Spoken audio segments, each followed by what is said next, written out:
Kabafa asonyike badde batandise naye leero tekikola makulu okwagala okungula makungula gotaasiga kubanga tewali naku n'olumu municipality y'Enjeru mu meeting yaayo we yaleeteseza ku kigambo kye bayita tractor ya Kasasiro. Tewali na lunaku namba oba na lunaku lumu lwe baateekako mu bajeti yaabwe okugula tractor. Y'ensonga lwaki bannamawulire mbalaga bajeti yaffe tetusobola kugula kintu nga tekiri mu budget. Obuvunaanyizibwa bwa Njeru municipality ng'etteeka we ligamba kutukolera kye bayita procurement. Naye womala okungulira oba womala okumpasiza omukazi sosoka gankansoke mwebakeko. Tractor yaffe yabananyeru Njeru Central Division. Banaffe kye baagala okufunirako obuganzi sisobola kukikkiriza. The Meeya, Njeru Municipality, Mr. Kyazze, let me take this opportunity to hand over to you these keys for the tractor which was procured under property rate of Njeru Municipality Council.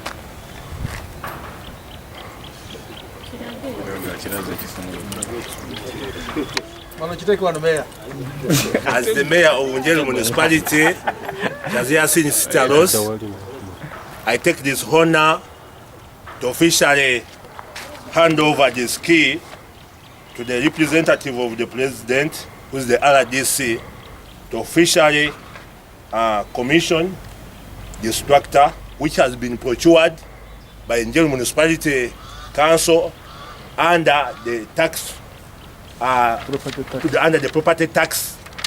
I hand over the key to the RDC.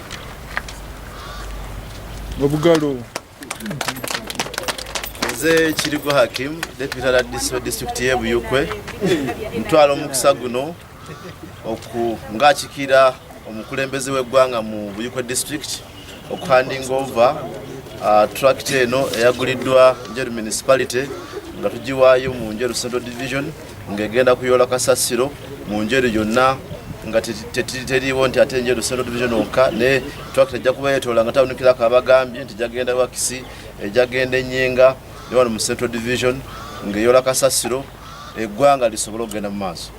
Town Clerk.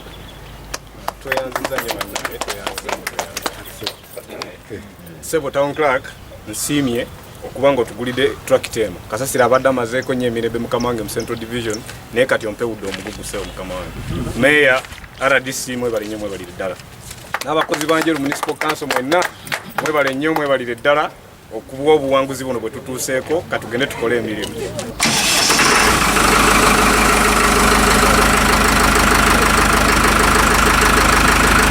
Yenja okusaba politician abadde balina endowooza ez'enjawulo nti tractor eno eguliddwa kino muno. Gavumenti ya Uganda ekulwa Yoweri Kaguta Museveni njagala kikkaatiriza. Gavumenti ya Uganda ekulwa Yoweri Kaguta Museveni yeguze tractor eno on behalf of Njeru Municipality. N'olwekyo ensonga lwaki mulaba kaadi ya tractor erimanya ga Njeru Municipality. That is the government. So assets zonna aba property zonna si za individual, za entity za Njeru Municipality. To appreciating nti municipality etuukiriza obuvunaanyizibwa bwayo okulaba ng'eprocuringa tractor on behalf of the central government ekulwa Yoweri Kaguta Museveni. Abantu basobola okufuba nga bafuna service delivery. Ne bahonorable councillors ne chairperson divisions neggwanga ekulwa Yoweri Kaguta Museveni twongedde tofaali ku nkulaakulana ya Njeru Municipality. Kirako abagambye. So nsajukirako abantu b'Enjeru mwongere okulonda President Museveni okumuwa akalulu ne Meeya Kyazze mwongere okumulonda. NRM egende maaso nti balina okusoma article ya 203 etegeeza nti buli district bunaabeerangamu RDC aba akiikira mukulembeze wa ggwanga. Kitegeeza nti buli program ya gavumenti na bintu ya gavumenti byonna ebiri suppose okuba launched mu district RDC alina suppose be commissioning oba ekubeera onkinga. Municipal Council has procured the above caption asset for ease of service delivery. The same have been assigned to be stationed at Njeru Central Division under your custody. Here I mean the Assistant Town Clerk, Njeru Central Division. management and the technical head of the division for use within the municipality. The tractor and the trailer shall be solely used for garbage management.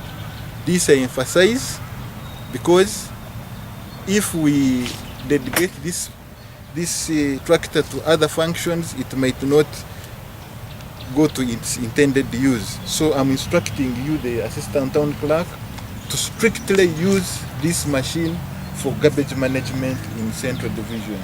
And the tractor and the trailer can be assigned to carry out any other service delivery activity anywhere with expression written instruction from the undersigned, that is the town clerk. So by copy of this communication, the municipal engineer is accordingly instructed to periodically monitor and update me on the mechanical conditions of the above assets.